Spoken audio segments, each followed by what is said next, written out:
आदित्यनाथ कहते हैं कि हम कांग्रेस नेता राहुल गांधी से कहना चाहते हैं कि संसद परिसर में सांसदों पर हमले को पूरा देश देख रहा है।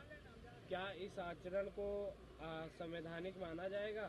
क्या कांग्रेस पार्टी के आचरण को संवैधानिक माना जाएगा? 2 भाजपा सांसद घायल हो गए, उन्हें धक्का देकर गिरा दिया गया। वे अपने कृत्यों से बुजुर्गों को धक्का दे रहे हैं।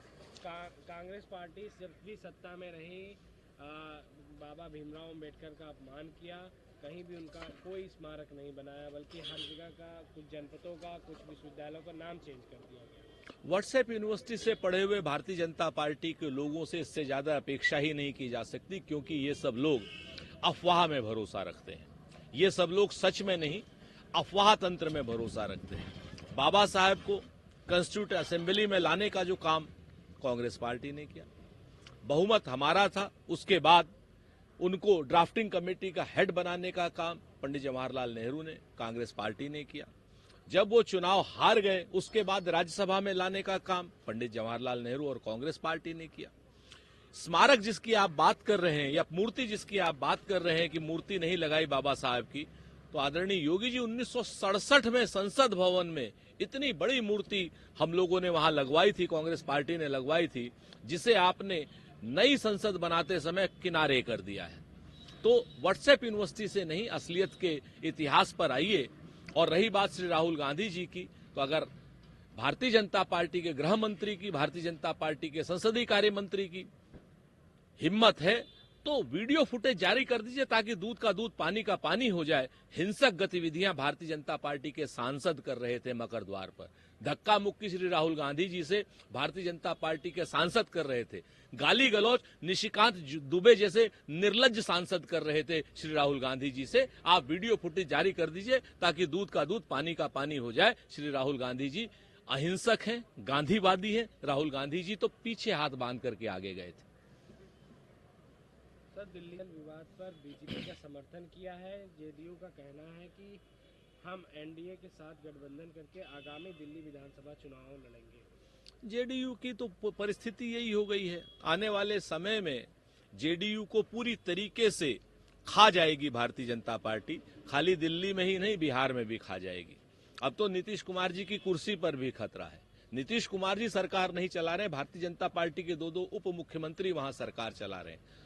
इधर उधर की बात करने की जगह बेहतर है जनता दल यूनाइटेड अपना अस्तित्व बचाए, नीतीश कुमार जी की कुर्सी बचाए।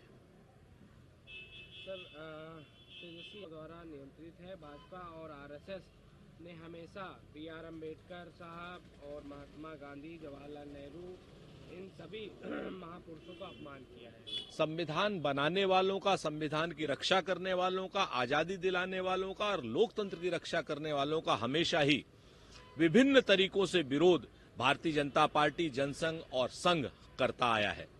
ऐतिहासिक सच है कि संघ ने, भारतीय जनता पार्टी के अनुसांगिक संगठनों ने संविधान को जलाया था, तिरंगे को जलाया था, बाबा साहब अम्बेडकर के पुतले को जलाया था, और पंडित जी से और गांधी जी से तो उनकी वैचारिक इतनी दुश्मनी हुई कि उनकी हत्या गांधी जी की हो गई थी गोडसे के द्वारा। तो सारी की सारी बातों में स्पष्ट आता है कि संघ, भाजपा और उनके अनुसांगिक संगठन किसी भी सूरत में लोकतंत्र, संविधान बर्दाश्त ही नहीं कर सकते।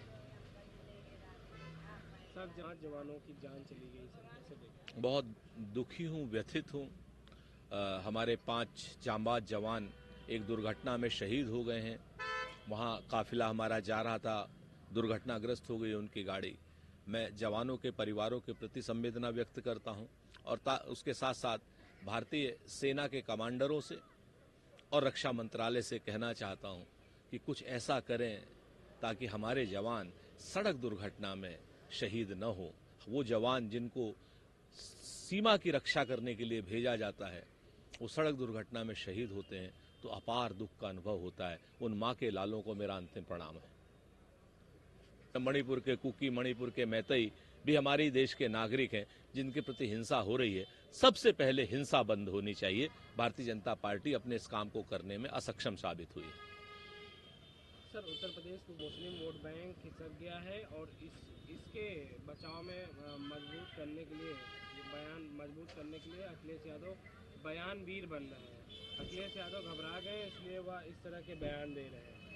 अब अगर केशव प्रसाद मौर्य जी इस तरीके की अनर्गल बातें न करें तो उनका स्टूल भी छिन जाएगा। कुर्सी तो पहले से छिन गई थी, अब स्टूल भी छिन जाएगा।